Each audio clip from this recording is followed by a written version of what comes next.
Hi everybody. Welcome to the live stream. I'm happy to have you here. It is a very restful Sunday, and I hope that everyone is doing well. I don't know who is joining us as of yet. Please do feel free to leave your comments and your questions, complaints, concerns, anything that you want in the live chat right now because we are live. I am very tired. I didn't sleep last night until maybe 4 or 5 a.m. in the morning, and I trying to get it together. So I hope everyone is doing well. It is 57 days in isolation in this quarantine so far for me. I hope that everyone is doing well. I know there have been a couple of very difficult circumstances in the last few days, especially with doxings and all kinds of stuff. I don't know exactly what's going on, but this month of Ramadan is just a pipe dream. And I genuinely hope that everyone is doing okay. At least everyone that's joining us as of right now. I'm just going to share the link um, with everyone who's on Twitter. Uh,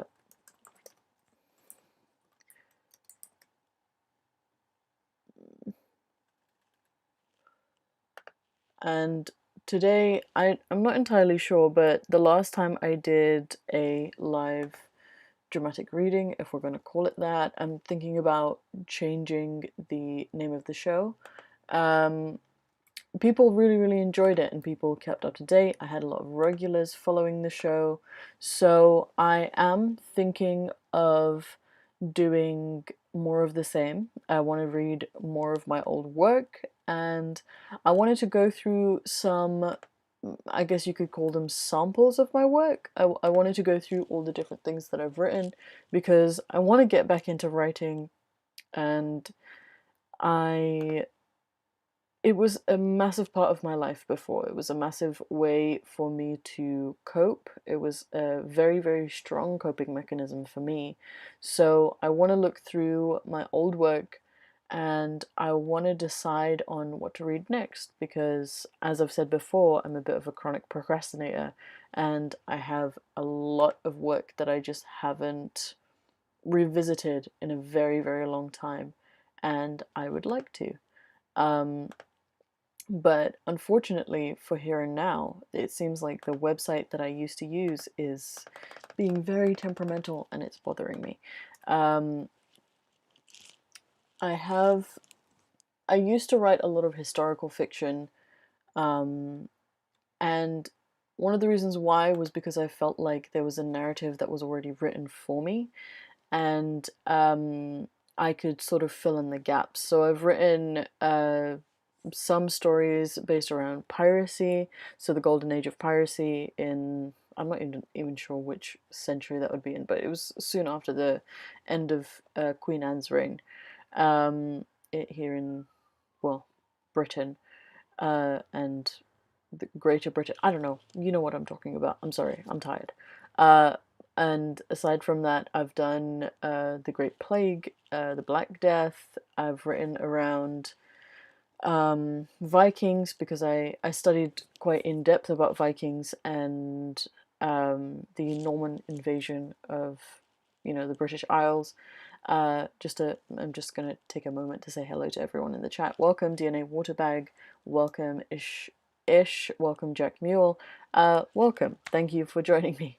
I'm doing okay. I'm a little dazed. I'm a little tired. I really want to cut my hair.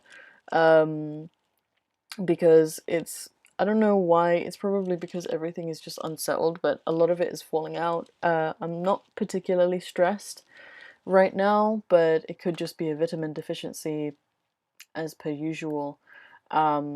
Something of that sort is not uncharacteristic for me, so I really want to have like a long period of growth, and I want to give myself sort of a really short haircut, and I found a tutorial and now I'm very excited to give myself a short haircut. kind of like a men's haircut, so I want it to be like short around here and sort of longer on the top, just to give it some style. And my plan B is to just shave my whole head. I'm not that precious about my hair, if you couldn't tell. So that's what I'm planning to do for this evening, and if anyone wants me to record that, please do let me know. I'm sure everyone wants to watch my Britney breakdown. Um, but for the most part, I'm doing okay. Um, I'm, rested, trying to have a nice, calm evening. Yesterday was such a warm, hot day. I managed to catch a little bit of sun on my government mandated walk, but today is absolutely fucking miserable, and it's kind of matching my mood. I actually prefer miserable weather because it's just what I'm used to. I'm not used to having hot weather, and I'm very warm-blooded, so I get hot very, very easily. Um, but I'm glad that everyone in the chat seems to be doing quite well. Just please do remember to like, share, subscribe if you're not subscribed, and I would be more than happy to, I need the support. I'm so out of it today. I need the support. I really, really want to reach 5,000 subscribers by the end of the year. We are very, very close to hitting 2,000 subscribers, and if you have any ideas for how we can celebrate that, please do let me know. Super chats are open if you feel like spending money on me. I also have PayPal, Patreon.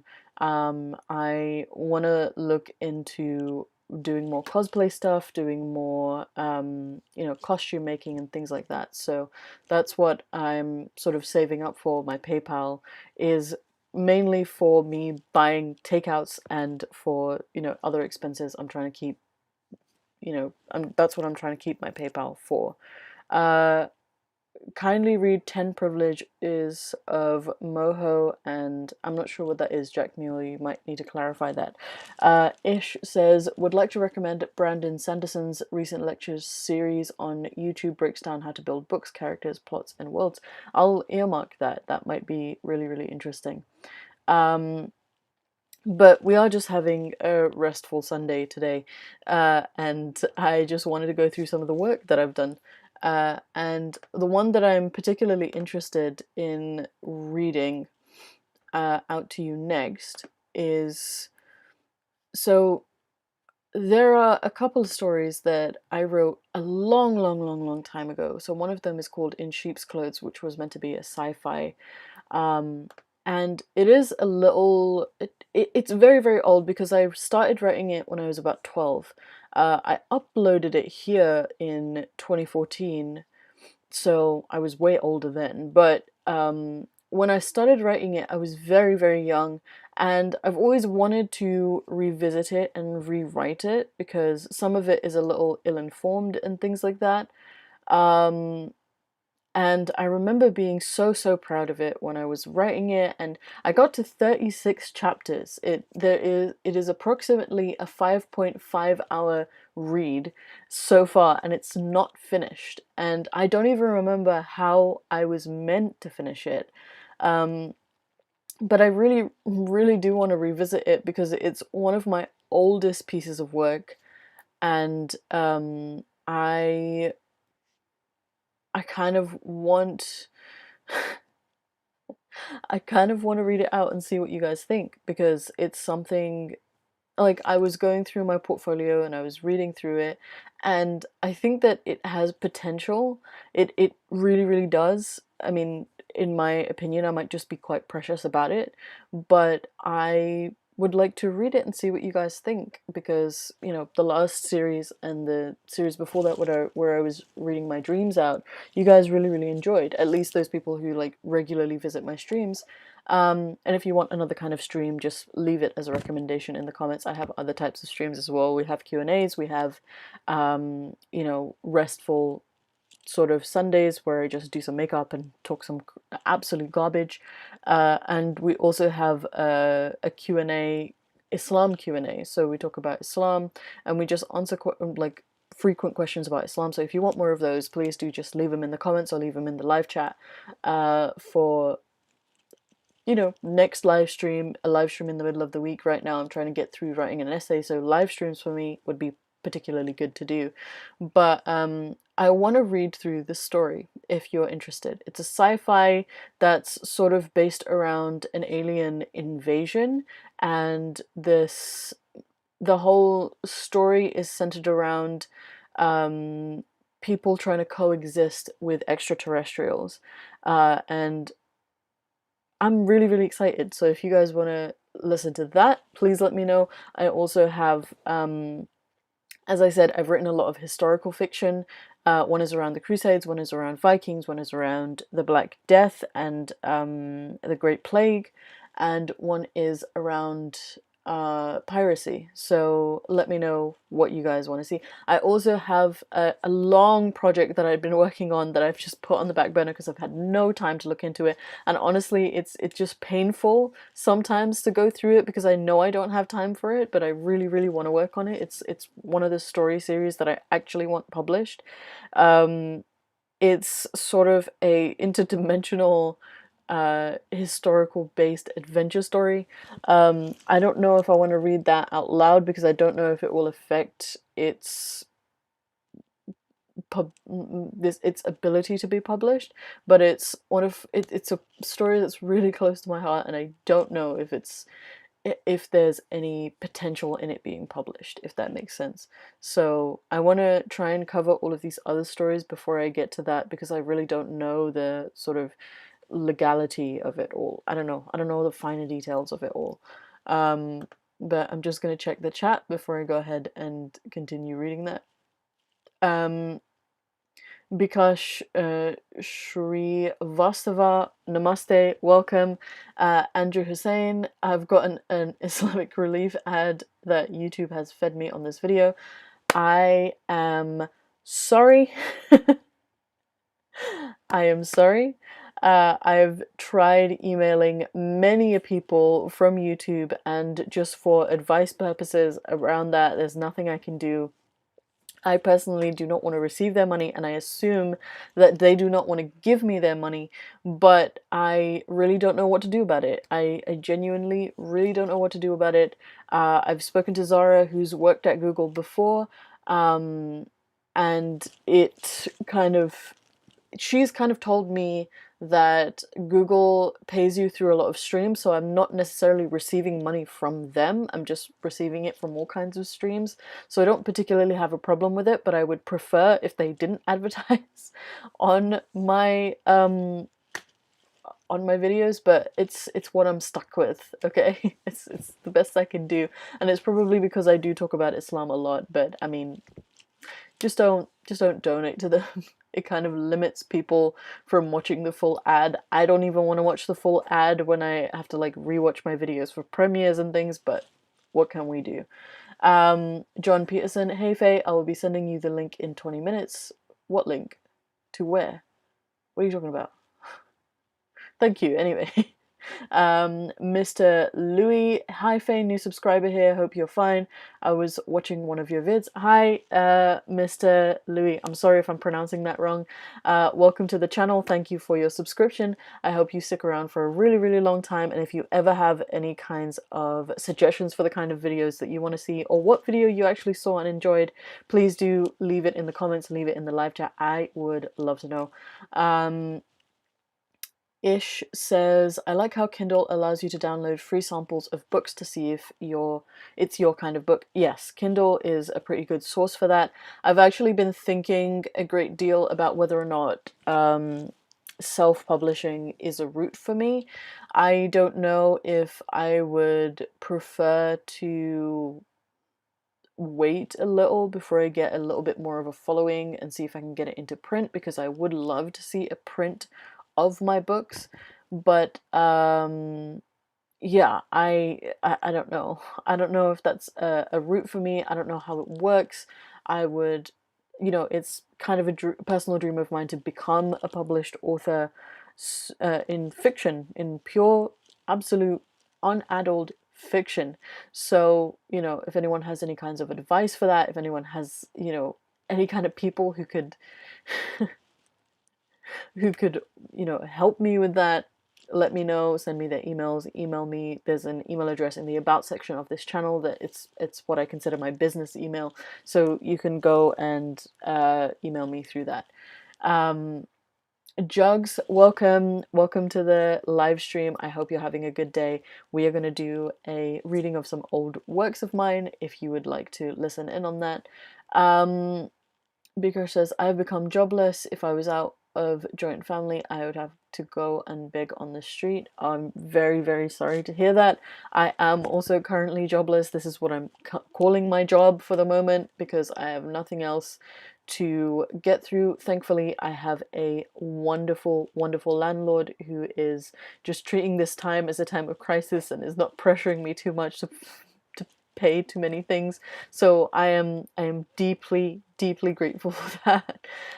Like, I cannot tell you how grateful I am for that because I am making absolutely zero money at the moment. You know, until this YouTube thing kicks off and it makes me a stream of income, that would be great. But you know, I would have to ask you guys to help me with that because until I get a little bit more exposure, a little bit more subscribers, a little bit more views, I can't really make a living off of this. So I would greatly appreciate you guys sharing, liking, subscribing, whatever you can do to support this channel. I would really, really appreciate it. So do feel free to invite people to this live stream if you think that they would enjoy it. I'm just going to be reading some of my old fictional work. If you know, you think that that is something that you would be interested in, if people you know would be interested in, please do feel free to share. That's what I'm here for. That's what I'm doing today.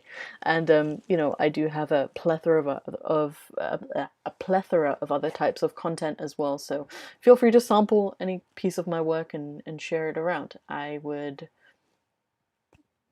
you know, I would greatly appreciate it. Anyway, Jugs, greetings from ex-Muslims in Sweden. Sorry, John Peterson says Apostate Alliance at the top of the hour. Yes, sorry, yes. We will be doing the Apostate Alliance very, very soon with Zara K, and I hope you guys are ready for that because me and Zara K have a lot to say about that. So yeah, thank you, John. I will be joining you and Zara for that conversation. Ish says, I've got to run. Good to see you, Faye. We need to lean on each other in these trying times to stay sane, and you help me out a lot. Take care. Thank you. I am grateful. I'm grateful to be here, and I'm happy that I am supporting you in any kind of way at all. So welcome. Thank you for. So I'm very mixed up today. Thank you for joining me in this live stream for the small amount that you did, and I hope to see you in the next one. See you in tomorrow's video. See you whenever. Mr. Louis says, "Yep, well pronounced." Oh, thank you. We'll tell you if I have any ideas. Thank you. It's good to know. Andrew Hussein says, what about your money from Mossad? Listen, I I have a very strongly worded complaint to write to Mossad. Bikash says, I'm following you from the Twitter for 1 year and I will share your YouTube video with my friends. Thank you. I really, really appreciate that. So since I am going to be live streaming in a little bit with John Peterson on the Rage channel, I think I will go ahead and I will read one chapter of this story that I wrote many, many, many years ago when I was a child. And it actually starts with a poem, if anyone wants to follow along. I don't know if you need an account. It is, you may need an account for this, but I don't know. I might, also let me know if you want me to move everything. But if you want to follow along, here is the link to read this. So I will be reading one chapter and then we're going to be swiftly, well, we'll see where we get, if you guys want another chapter or if I should log off, because I know the live stream on the Rage will be starting very, very soon. So please do, you know, John, if you're still watching, please do feel free to share that link in the live chat so that we get all these people over there. And yeah. So it starts off with part 1, and if I'm not mistaken, this has several parts. Well, I wrote 2 parts, but I think it was meant to have like 4 parts originally, and it is 36 chapters long, but we're not going to be reading all 36 chapters, just so you know. I don't No. But part one. Mary had a little lamb whose fleece was white as snow, and everywhere that Mary went, the lamb was sure to go. Little Mary loved her lamb, and the lamb loved her the same. Indeed, the lamb would die for her once the time came. An eagle came and took the lamb, and Mary cried and cried. She would not know what to do if her little lamb died. An eaglet told Mary what to do to get her lamb back, but the task was not an easy one. She could die if she lost track. 7 lives for the life of one, little Mary swore, till Rome and Timber and till Rome in Tiber melt and the Nile runs red once more, till all know my name and cower beneath my stare, and will fear me as wolf feared by hare. I will drag down the nation for my lamb most loved. He will not die, I will not allow it without my loyalty proved. Anoint me vixen this day, I will fall into this fold of murder, of deception, of thievery, as has never afore been told. This is a different person who wrote this book. This is I don't This was a lifetime ago. Farewell, my father, my savior, my guardian of all time, my lamb that laid down your life for me under all clime. I shall pay your sacrifice, your prize will be won. People will remember when 7 fell for 1. So we're going to read the prologue, and it starts with a quotation. I'm not entirely sure from what book, but it's from David Pringle. Don't know who he is, but the quotation reads as, "We won the war, now we need to make sure we win the peace." And the story starts, "Will you look at that?" the general said to himself. He drank in the cold air heavily and allowed a pause. All of those filthy creatures sleeping in their dens, not knowing what's to befall them. He eyed the distant city hungrily, only a black patch in the darkness of midnight, and tiny pinpricks of light dimly shining out of windows and on the headlights of cars could just barely be seen. As the minutes passed, the pinpricks would all but fade, and the army would destroy everything. Merciless, unfeeling, a bloodlust racing in their chests. They would have the humans begging at their feet, and the queen would reward the general handsomely. The gateway to the empire. That was what the general was looking to. The lieutenant rushed up behind the general. "Sir, sir, all our forces are ready." The general tilted his head, a subtle smile wrinkling his already hideous face. "Excellent. Give the order." A raven glided down and perched on the general's shoulder, preening its black feathers with its sharp black beak. "There will be a feast for the scavengers tonight," the general thought, with grim pleasure. The lieutenant regarded his master, not knowing whether he should do as he was told or not. "Sir." The general frowned at the lieutenant's hesitation. "I am not a man to entertain questions." He pointed at the dark sky above, blotted brilliantly, with celestial bodies scattered in flawless beauty. "Look!" he bellowed, and the raven cawed in unison. "The planets have aligned. That is our sign, and the Queen's mark. Let's send those humans to their maker." The lieutenant gazed at the dark heavens, and then looked back at the general's gnarled face, with a slight pity glinting in his eyes, but as quickly as it had appeared, it left. He said, "But what about the pact of ceasefire?" The general guffawed. "Pact? It's been 14 years since we made that foolhardy agreement. We've grown stronger." The general raised his hand, as though cupping the distant city that was to burn and decease beneath it. He closed his fist and smiled, yelling into the night. "And through it we shall conquer." Ooh, so dramatic. So very dramatic. We're going to move on to chapter 1, Descent. I don't know if every single chapter has a quote. Oh, it does. Okay. Every single chapter has a quote from something. How is everyone liking the story so far? John Peterson has kindly linked the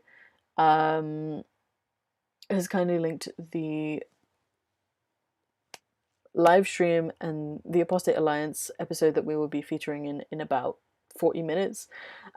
So please do make sure you transfer over there afterwards. Jack Mule says, kindly read the Pact of Omar when you are free. I mean, I don't think I need to, but I'll put a pin in it, I guess. Aaron, welcome. Hello. We're reading a new story. After finishing last week's, we finished Fork Road, and we are going to be reading In Sheep's Clothes, which is the title of the story. I don't know if I mentioned that or not, but we're going to be reading In Sheep's Clothes, which is a story that I wrote a very, very eons ago. It was like the first story that I ever wrote, and I wanted to look back at it because I'm trying to get back in the feel of my style of writing and the kinds of things that I used to work with. And it's a very, very long story. So yeah, it's a sci-fi based around extraterrestrials trying to coexist and conquer the Earth, but it's mostly about coexistence and all kinds of like conspiracy and things like that. So I'm very, very excited for this. We've just read the first part, so if you want to scroll back and listen to the beginning of it, feel free to, but we're going to continue. So the next chapter is called Descent, and the quote that I've put at the top for whatever reason is "Dirt cleans off a lot easier than blood," and that is from Gladiator, which is my favorite movie of all time. Proxima shot up in bed. Sweat poured down her face, and she rubbed her eyes furiously, trying to erase the dream. Blood, smoke, fire. What was it all about? She didn't have reason to fear anything. She hadn't watched a horror movie in ages either. Proxima ran her fingers through her sweat-damp hair. Was it a sign? She thought. A warning? She stretched and yawned. Cato would know what it was all about, she decided, and just as she was about to climb out of bed, she heard something. Breathing. Proxima stayed stock still and turned her head slowly. Damn that stupid window, she cursed inwardly. A young man was perched on her windowsill. He was pale, a series of black freckles running over his cheeks and nose, and had bottle green eyes and dark hair. He wore a black shirt, mismatched with checkered pajama bottoms and riding boots. His handsome face wrinkled as he smirked menacingly. Proxima's mouth parted, confused and slightly unnerved. She could call Cato, but then, for all Proxima knew, the boy could have been playing some sick joke, or maybe she was still in her dream. "Hello?" she said with uncertainty. The boy cocked his head to a side and didn't reply. The smirk stayed. Proxima narrowed her eyes, and with more irritation said, "Who are you? What are you doing here?" The boy stepped into the room and glided along to the far end. Proxima's forehead creased. Vampire? She thought, but she voted against it. He lacked red eyes and fangs and Dracula's aquiline nose. The boy still said nothing. Proxima cautiously stuck her hand under her pillow and felt around for the hilt of her dagger. Cato's #1 protection while sleeping tip: keep a sheathed dagger under one's pillow at all times. Maybe he isn't such a psycho after all, thought Proxima. She found the dagger, but didn't draw it just yet. "You'd better," she began. The boy snickered. "Leave the weapon, silly girl." Proxima hesitated. How did he know? She thought. What are you? She asked.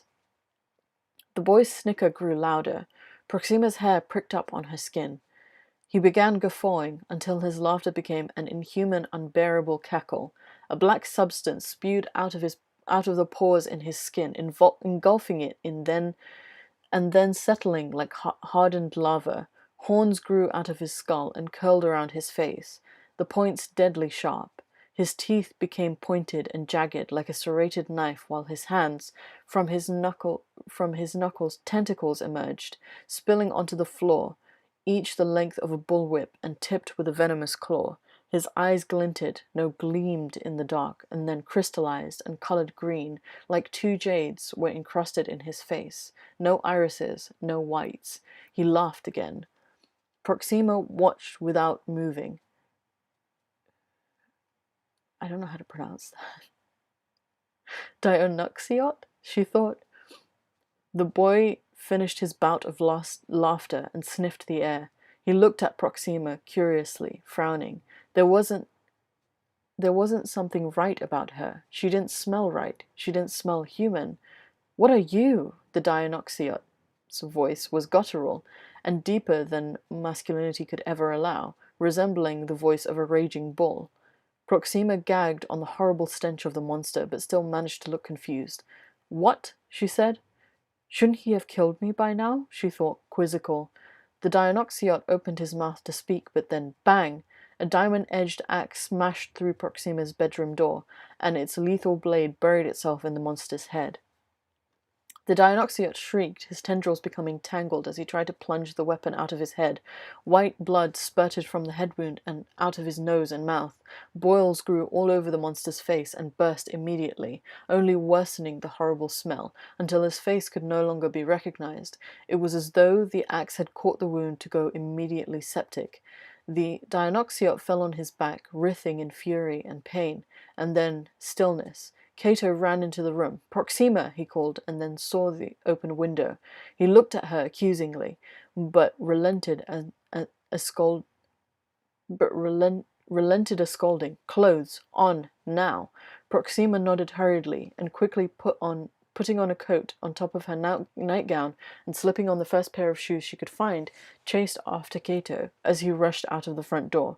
Screams echoed through the street, and the buildings were up in flames. The reek of gore and smoke were dense in the air. People stumbled and fell under Dionysiot tendrils as they tried to evacuate. "Help! Help! I can't get up! Spare me! Mama! Where's my mama?" Gunfire and cannon blasts pierced into the night, and the eerie cackle of invaders resounded above the screams and explosions. Cato pulled Proxima along, ducking under the debris and avoiding any combat that was taking place. They rushed into their jeep, finding the doors unlocked and slammed the doors shut. Cato panicked as he looked for the spare keys, one of the 20 he insisted on keeping, and as soon as he found them, hit the gas, speeding messily along Empire roads. Gunfire rained on the jeep, but they bounced harmlessly off it. "What?" thought Proxima. "That's not right." "Cato," she began. Cato snapped his head towards her. "Not now," she said. "And why isn't your seatbelt on?" "Cato, damn it, Proxima! Seatbelt, now!" Okay, Proxima did as she was told and didn't question Cato further. The lines in his forehead were creased in concentration and his movements were almost reflexive. Sweat poured down his face and the veins in his temples bulged. Proxima wondered whether he knew where he was going as they tipped over dustbins and ran over fire hydrants. She tried to relax. If she was relaxed, Cato might calm down a little. He didn't handle stress very well. It was hours later that Cato sat in the car, his head rested back. He was sweating profusely and hoped that the parking lot they had found wouldn't be a specific target place for the Dionysiots. The Jeep was lifeless now, and the benefit of having tinted windows, all the windows, was that no one would see you. Hopefully, thought Cato, no one would smell us either. And the respite in the parking lot didn't at all ease Cato. He wanted to get out of the city, out of the country, out of the planet if it were possible. The Dionysiots were not unfamiliar with him. Cato shrugged off his jacket and placed it on the sleeping Proxima's bare legs. "I told her to put clothes on," he thought, shaking his head. "Always so carefree." He wore a vest and pajama bottoms, and he rubbed his arms to fend off the chill, and then looked at the tattoo on his right arm. The black letters SPQR, and a black eagle insignia in 11 straight lines, like a barcode. 11 years in the Legion. His head spun with the memories. The hideous invaders pillaging and massacring all in their wake. The stench of burning flesh, the horrible pools of blood on the battlefield that could fill whole lakes. The screaming, the fear of the people as they tried to save their own skins. It was a horrible world back then, and it was still a horrible world now, even though it had gotten a little better. Cato was trained from the age of 12 and put onto the battlefield at 15, a pawn for his superiors, useful but expendable. Cato hugged his knees and tried to ignore the flashes of his past. It had been some 24 years since he was discharged, but the memory still haunted him. After the Pact of Ceasefire in 2486, a good deal of legionaries did resign or were discharged, but Cato's case was different. He looked at Proxima and stroked her cheek gently. She snuffled but continued snoozing.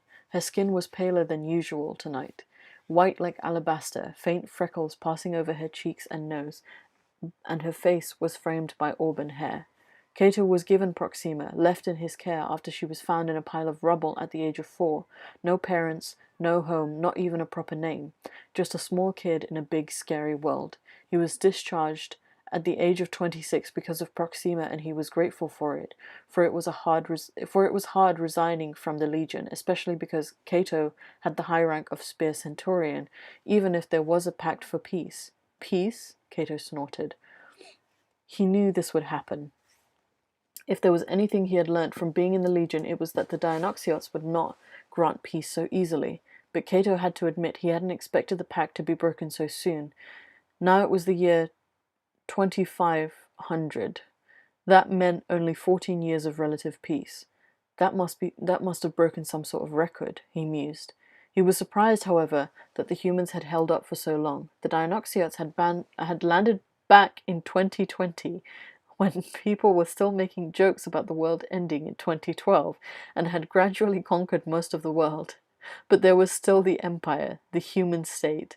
Not that they had gotten any stronger since the Pact. The Senate had some false hope that the Dianoxiots would keep the peace because of a signed piece of paper. That never happened. Pacts never held. They were just there so that one of the two warring bodies would grow stronger and destroy the other, and it didn't look like the Empire was going to defeat the Dianoxiots unless they came up with something really good, and the surprise attacks on the Gateway wasn't helping. If the Dianoxiots hadn't overrun the whole Empire already, they'd do it soon, unless the Legion's forces had immediately been sent out to confront them. Proxima stirred and then yawned. Cato, she said softly, aren't you cold? People who are numb never feel cold, he replied. Proxima shook her head. You never give me a straight answer. Of course not. He stroked Proxima's cheek. I'd still be boring Uncle Cat if I'd given you straight answers. You're 18. Figure stuff out for yourself. Proxima snorted. It's nice of you to acknowledge that I'm an adult, Cato. Maybe, but that doesn't mean you're responsible, and it doesn't mean I'll stop caring. Which reminds me, Cato folded his arms.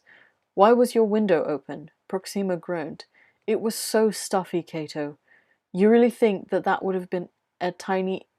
You really think that would be even a tiny inconvenience if that Dianoxiot ripped off your head and stuck it on a pole?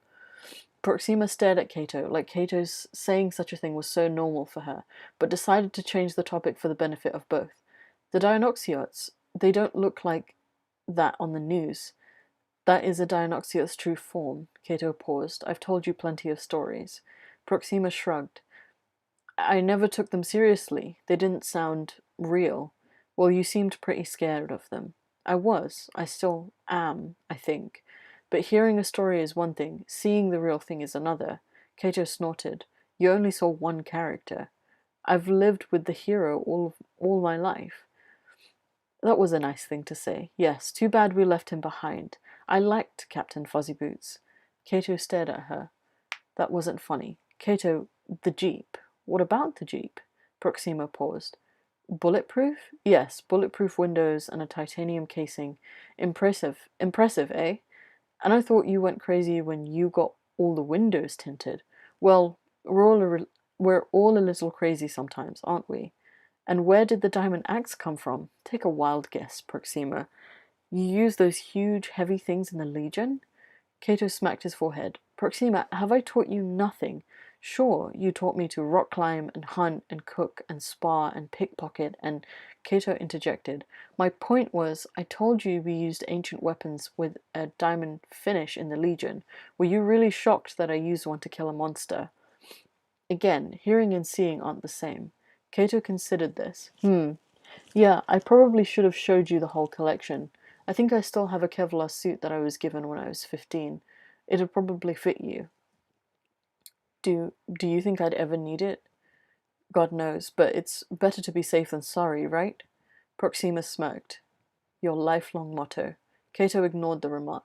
Well, if we ever get to go home again, then I'll show you.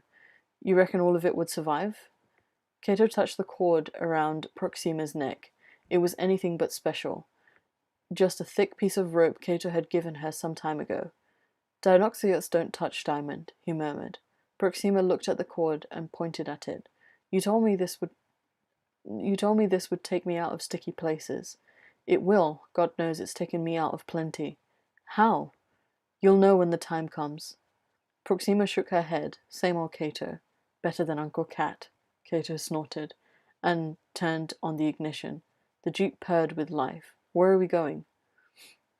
Kato steered the jeep out of the parking lot. Where else, Proxima? The safest place in the world for us now. And that is chapter 1. We'll move on to chapter 2 probably another time, but we'll see. I don't know how anyone is finding the story so far. I had forgotten so much of this. 25,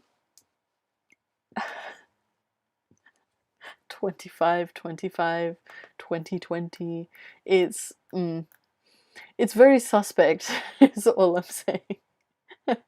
I hope I didn't predict anything. Bikash says, have you read The Sold by Patricia McCormick? It's a book on story on child trafficking where a girl of Nepal gets sold by her father in India, where her suffering has been explained by the book. I have not read that. I don't know if if that kind of book particularly meets my fancy. I'm not a very good realistic fiction buff. I prefer sci-fi, I prefer fantasy, I prefer adventure. So it it depends. British Pakistani atheist says Ramadan Mubarak. Ramadan Mubarak. Hope you're having a good time, and I hope you're not stuck with your family and having to do things that you don't want to. DNA Waterbag says, in the year 2525. Yes, I was a very young child when I wrote this. I'm realizing that some of this might be very cringe. Junk Shop Library, welcome. You came halfway through, but glad that you're enjoying it so far. We might cut the live stream short because I have to be on the Apostate Alliance in a little bit. So we might actually cut the live stream short. We've only read the poem, the prologue, and the first chapter, so it's easy to catch up on so far. I will change this title so that everyone knows where we're at. But yeah, thank you for joining me. If you have any final comments, questions, concerns, complaints, let me know. Please do remember to like, share this, subscribe. If you want to support me in a more monetary way, super chats are open. I have a PayPal, I have a Patreon. So yeah, I really want to keep reading this, even though some of it is very cringe, some of it is very underformed, underdeveloped. I think that there is I had something here, and I would like to maybe not rewrite it but edit it so that it's a bit more legible and finish it. This is another one of those stories that I don't think I finished. Let me check actually. From what I remember, this is a very sort of laborious story in that there's a lot of parts to it. There's a lot of different characters in it. At this time I was mainly focusing on character building. I think I added too many elements in here to make it legible. I don't know, because it's got like this whole political intrigue side to it, it's got this whole sci-fi side to it, it's got this whole taking over the world side to it, and it's very political. It's extremely political. Not in modern day politics, but in the way that I've written this. And because I was so young when I wrote this, I understand that it could be very what is the word? Underinformed, very childlike. I think you'll see that the more we go on. But yeah, we'll see what happens. Just from a quick skim of chapter 2, I've changed the name of the Pentagon to the Decagon. So, very big brain over here. But anyway, thank you for joining me this time around. And I hope you'll join me for the next series. Well, this is the next series. I hope you'll join me for the next live stream. Tomorrow's video, we'll see what we have. I have quite a bit of footage recorded, but I also really want to give myself a haircut today. And I've seen a couple of tutorials on how to do it. I want to cut my hair super short because I want a period of regrowth, just because my hair feels very damaged, and I think it's time to give it a little bit of TLC and let it grow out a little. And yeah, I just want to treat it right, I guess. So I'm gonna keep the top fairly long, but I want to shorten the sides and the back. And as I said, I've watched some tutorials and I will be recording it. So, you know, if you want to see that tomorrow, let me know. I don't know how it's gonna go. My plan B is just to shave my whole ass fucking head. So we'll see. We'll see what happens. Um, but it really does feel terrible. Every time I'm in the shower, I feel awful because every time I put shampoo on it, it feels so dry and dead, especially like these ends. And as much as everyone is enjoying the color and I am enjoying the color, don't get me wrong, I really, really like this color. I just feel awful for how I've treated this hair. I'm pretty sure it's because I bleached my hair earlier this year that made it this kind of thin and awful, but my workplace had insisted that I dye my hair to a natural color, so I had to bleach it down to a blonde. So that's probably what's done the most of the damage, but I really do want to trim it. And also I think it would be fun to have like a different hairstyle. I've kind of had this hairstyle forever, you know, with the side bangs and the layers. So we'll see what happens, but if you want to see that tomorrow, let me know. I'm just looking through the chat. DNA Waterbag, a song from the 60s or 70s. Uh, in the year 2525. I'll have to look it up.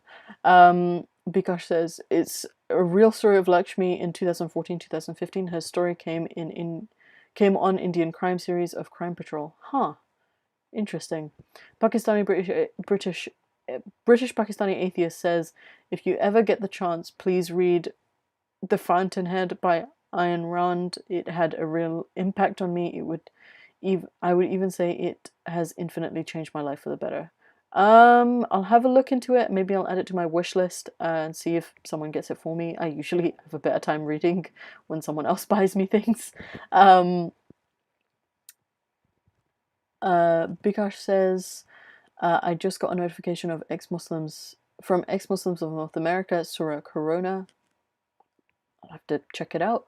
I hope they don't get in too much trouble. Bikash says, it will look awesome on you. Thank you. Thank you. That's the encouragement that I need. A lot of people have already told me, don't cut your hair. It's fine. Look, my hair has to heal. Like, it has to heal. The back of my head is already, like, pretty short cropped. So it's not going to make a massive difference, you know? Like, it's just going to be, like, this much hair to work with, and it would be easier to take care of if I have this much hair and I trim this and then the rest of this is just gone, you know? So yeah, I've been thinking about having a pixie cut for a really long time, guys, and it's my head, not yours, so I'm sure it'll be fine. My only worry is that I am doing it by myself.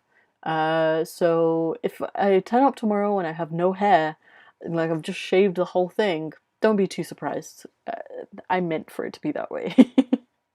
Anyway, thank you for joining me. Thank you for listening in on me rambling and me reading a little bit of an old story that's a little bit cringe, but you know, I want to continue with it. And hopefully we will continue reading it next week on Sunday. And I hope you've had a good time, and I hope that, you know, everyone is doing well in this really trying period with the coronavirus and with Ramadan and all of that stuff. I really, really do hope that everyone is doing okay. And I will hopefully see you tomorrow, but also see you in a little bit on the Rage. John Peterson had left the link earlier in the chat, so head over there. Zara K is going to be there, and I hope to see you all there. I will copy and repost it. So we're going to go live in maybe 10 minutes or so over on the Rageous channel, so please do feel free to go and join us there. I am very, very excited to interview Zara. So yeah, but thank you, and I will see you in the next video or on the Rage. So see you there.